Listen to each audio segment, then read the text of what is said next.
What's happening, Bills fans? Ryan Thomas here, live on the Thomas Take Sports Podcast, Buffalo Bills pregame show, where me, myself, and I will preview and predict this week's action between the Buffalo Bills and the New York Jets. It is a 4 o'clock start for this one, so I'm just killing some time. It is a dreary, boring, quiet afternoon with typical Buffalo Bills game action starting at 1 o'clock. This one starts obviously at 4:25. So if you're sitting around the house, not really sure what you got going on for the rest of the day, where you're watching the game, you can at least sit around your house and watch this pregame show. Hear what I have to say in regards to what could be a AFC East division clinching victory for the Buffalo Bills. I will dive into the game itself, knowing the enemy, the New York Jets. Obviously, this is our second matchup playing them, being that this is the 2021-2022 regular season finale. And what I meant to say was week 18, not 2018, as far as the season finale, week 18, the first time that the NFL regular season was extended another week, I should say, leaving some of these teams still in the thick of it in the AFC playoff race. So it has been fun, to say the least, this season. I've enjoyed every single week previewing and diving into these games for you guys, as well as giving you my post-game thoughts. Of course, I'll be back on here tonight to give you my post-game thoughts. As soon as the game wraps up today, I'll be right back here giving you guys my post-game thoughts on how today's game kind of shaped up and shaked out for the Buffalo Bills, whether it's a win or a loss, whether it's the jovial celebration of a win or the walk of shame that could be a loss sometimes this season. Obviously, the Jacksonville week, I remember hopping on here and talking about that game. That was a game that just stands out as one that I never want to relive, never want to go back to, never want to remember. But how can you forget it at the same time? Just one of those losses that still just doesn't make sense to me. But I want to remind you guys, of course, as the ticker says below, feel free to throw down some comments on this episode. I want to hear your thoughts on this game. Obviously, this is a big one because we have the division at stake here. With a Bills loss, though, today, and a Patriots loss, we still win the division. So as long as the Bills take care of business and win this game, we win the division. If we do lose, we got to hope that the Patriots don't win. If the Patriots do win, then obviously they are the division champs. I would hate to be sitting here at 7:30, 8 o'clock saying that. But the question of today's game is, can the Buffalo Bills clinch the AFC East today? I think a lot of Bills fans are going into this one expecting a win, as am I.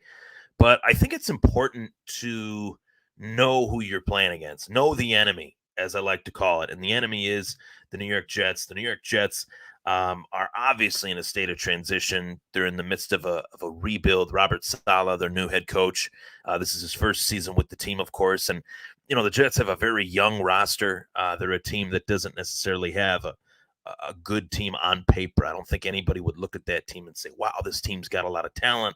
This team's a fearsome, this team has, fearsome players on the roster. I can't necessarily say that. I will say that, some of the youth that they've acquired over the last few years, Michael Carter is a running back that I really liked out of UNC, and he's somebody that I actually linked to Buffalo in a couple mock drafts during mock draft season last year.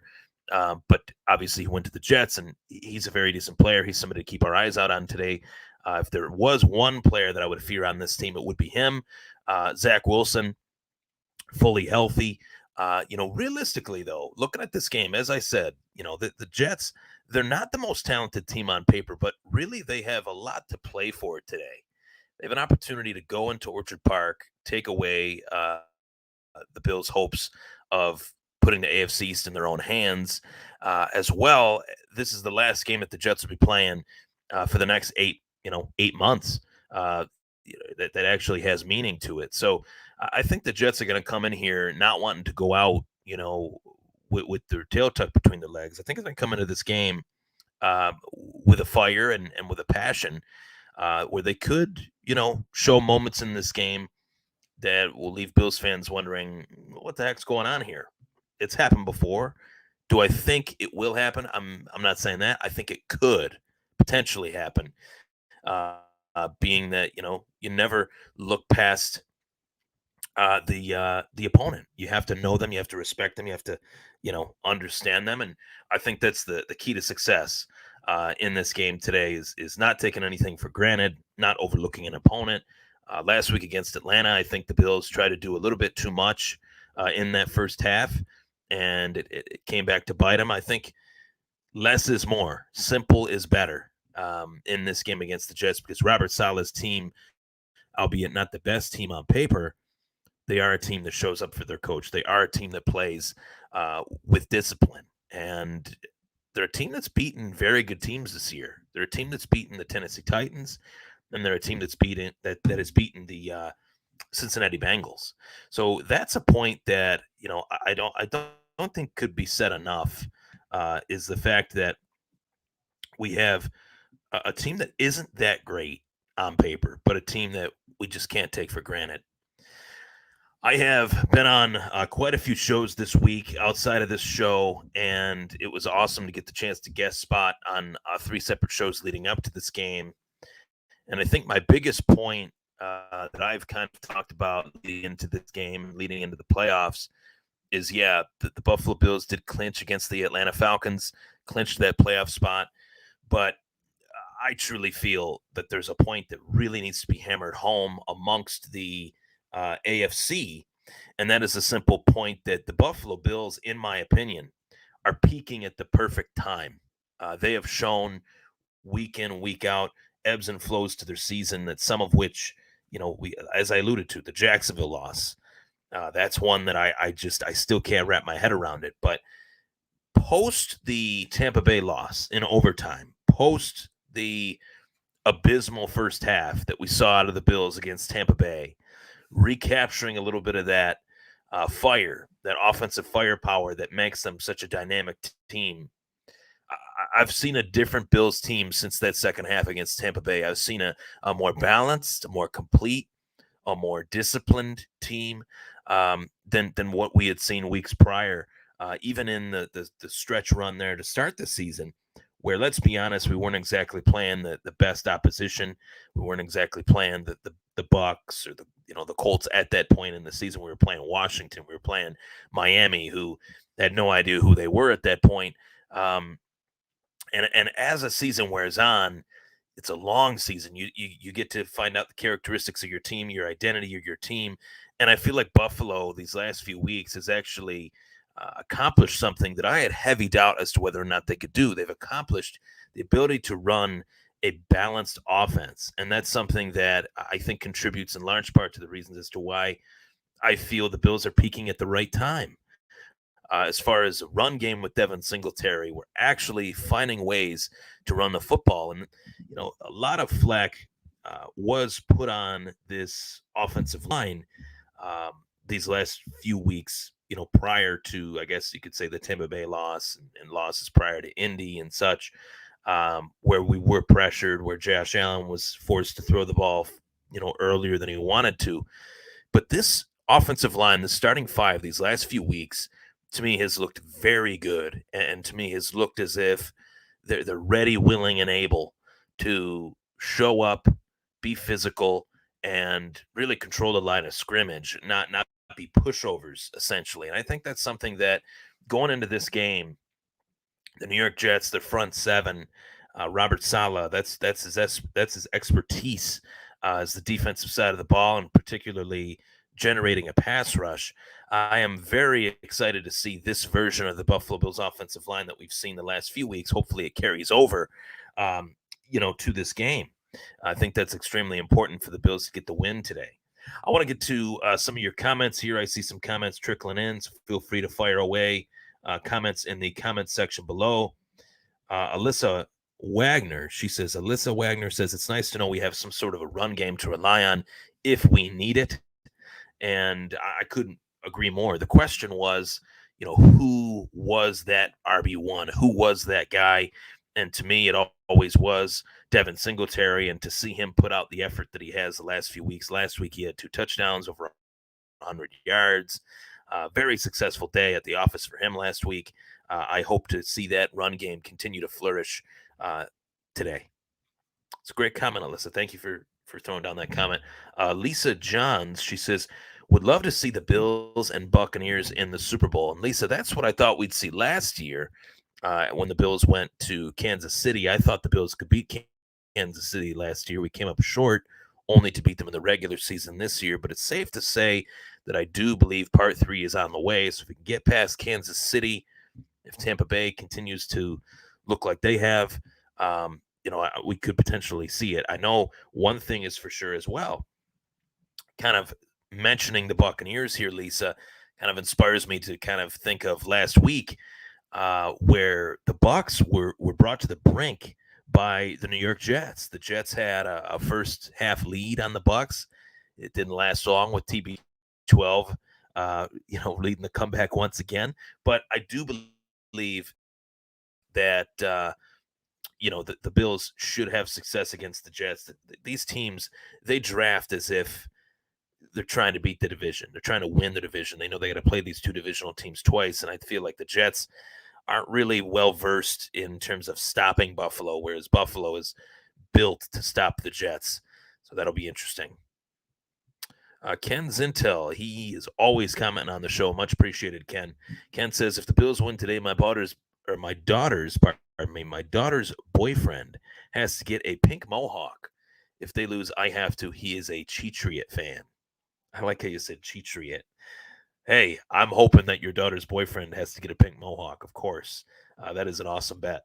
So go Bills. We also have the comment from Kevin Johnston that I feel is a worthy one. Kevin Johnston says, what do you think the Bills should do today? Kind of goes back to my previous statement. I just want to see a balanced offense. I want to see a solid passing game, which we know Buffalo has. We know that they have Diggs. We know that they have Beasley, Davis, who I think Gabriel Davis is, wow, that guy is fantastic. I want to see more of him.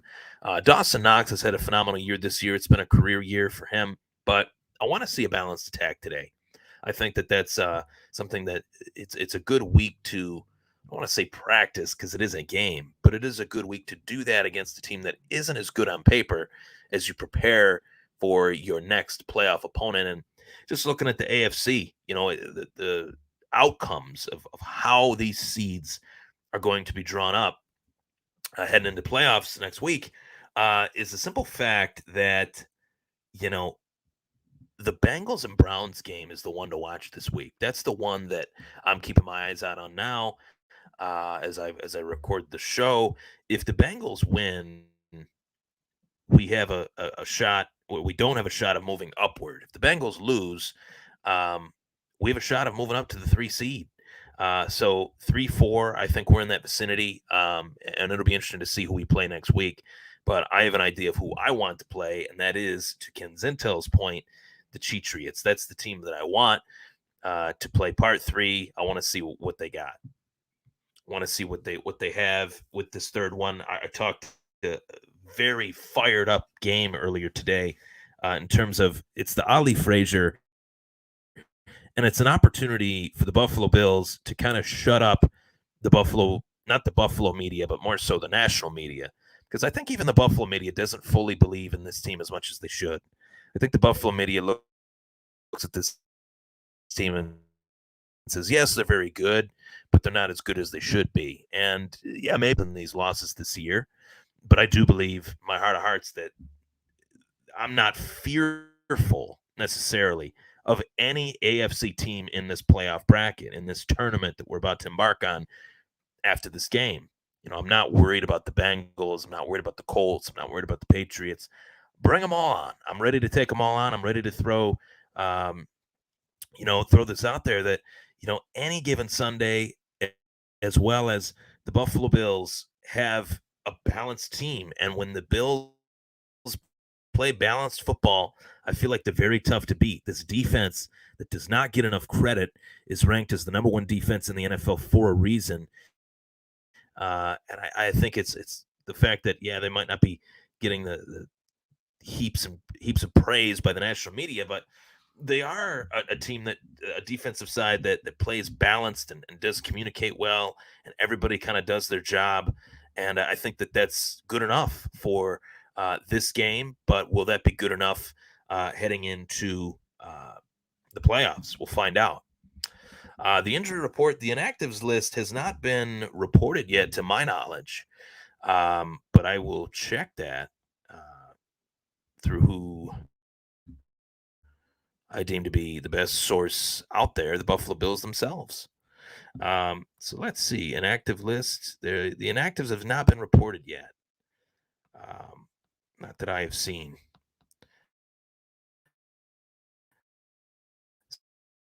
So that's something to keep our eyes and ears on.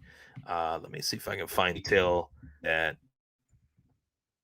what can we expect. Yes, in this game, what can we expect as far as if there's an inactive player for this one? Could it lead to somebody else getting the touches on offense? Could it lead to somebody else getting the snaps on defense? And actives arrive in 4 minutes. So I will say a guy that I know for certain is probably more likely than not inactive is Emmanuel Sanders. He's been doubtful the entire week with an knee injury. Effie Obata had an ankle issue. Braxton Berrios on the other side with the New York Jets. He's on injury reserve. Um, so he probably will be out. Um, Michael Carter, who I mentioned earlier, the Jets running back, he did have some injury issues leading up to this one, as well as Jamison Crowder. So those are some names to keep our eyes out on as well to expect for the inactives list, which is about to go probably posted as this show wraps up.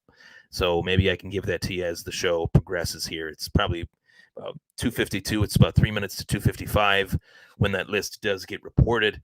But this is something that I want to throw out there. And it's a piece of Buffalo Bills trivia. Bills trivia is always fun. Trivia in general is always fun, right? But Buffalo Bills trivia, the Buffalo Bills have not won the AFC East in 2 consecutive years since the 1989-1990 season. The Buffalo Bills have not clinched the AFC at home since 1995. So one of those pieces of trivia was before I was born. The other piece of trivia was 3 years after I was born. I turned 30 on the 30th of April. Feel free to send me a birthday gift for the big dirty 30.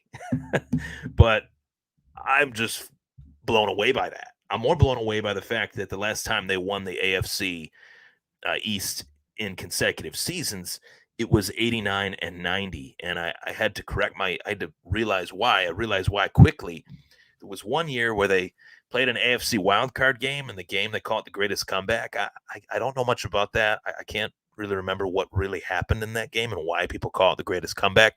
Obviously, I'm being sarcastic. That's the one game that 10 million people went to that nobody ever left. Everybody in the whole Bills Mafia, then not known as Bills Mafia, but today's fan base known as Bills Mafia, they were all there and they never left. No one listened to the game on the radio. No one, had to regret leaving the game.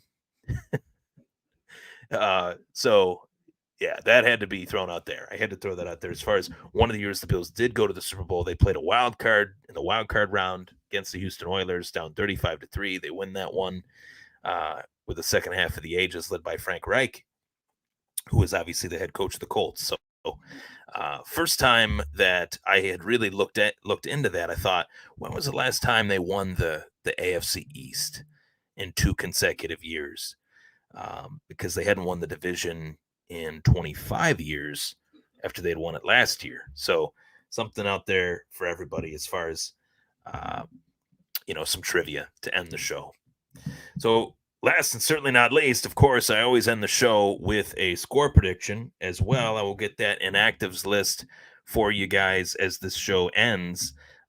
The score prediction for me today is 35-3, and I'm going to tell you why. I think that this Bills defense is going to show up. I feel like they need to prove that they are elite because all season long they've been elite.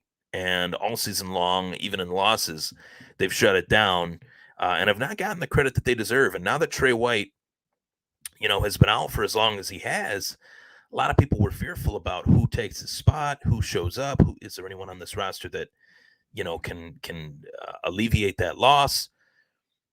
And I'm here to tell you, Dane Jackson, Levi Wallace, and Teron Johnson have played phenomenal football for this team since Trey White was taken out of commission with the knee injury. So I'm very curious to see how this whole secondary situation continues to shape up and shake out, due in large part to the fact that a lot of fans before the season started, or even last offseason, stated that they want the Bills to draft a corner. And in 2022, I don't know if you have a need to draft a corner with how well these guys have been playing. And Trey White's injury, despite it being devastating and Trey White being such a great player and now he's not on the field, I don't want to say it was I guess I could say it provided the Bills an opportunity that they didn't expect to have, and an opportunity that they needed to answer some questions and to get some questions answered, I should say, as to whether or not Dane Jackson and Levi Wallace and Teron Johnson can actually play against, the best of the best in the NFL as far as wide receivers go. So I feel like they've answered that question a few times this year. I feel like this trio of corners has been very good. And I think the Bills' defense is going to have a great day today. There's a lot of inactive players for this Jets squad that are seen as some of the bigger role players on this team. And it's a team that, as I mentioned, doesn't have the deepest roster or a large talent pool. But we will see the Buffalo Bills win this one 35-3. I think the defense will shut it down. We'll see the Buffalo Bills offense do what it needs to do. I think Robert Saleh does have a game plan. But I do think ultimately this will be a blowout victory for the Buffalo Bills.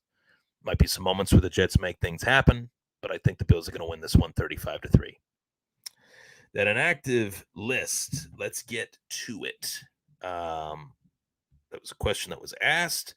I want to find this before I head off the show today because I think that that's important for the viewers and listeners to tune into. The inactives list. It is still not up yet. Still not up yet. It'll probably be posted in the next, 10 minutes or 5 seconds. But you'll get it. You'll get it on Buffalo Bills, the Buffalo Bills app. Beat reporters tweeting it. I'm sure of it. Let's see here. Inactives. I want to find it for you guys, but it's not posted yet. Oh, well. 35-3. Bills winning the AFC East for the second year in a row. And we're out. One more hour left to game time. Thanks for tuning in, everybody. Take care. Go Bills.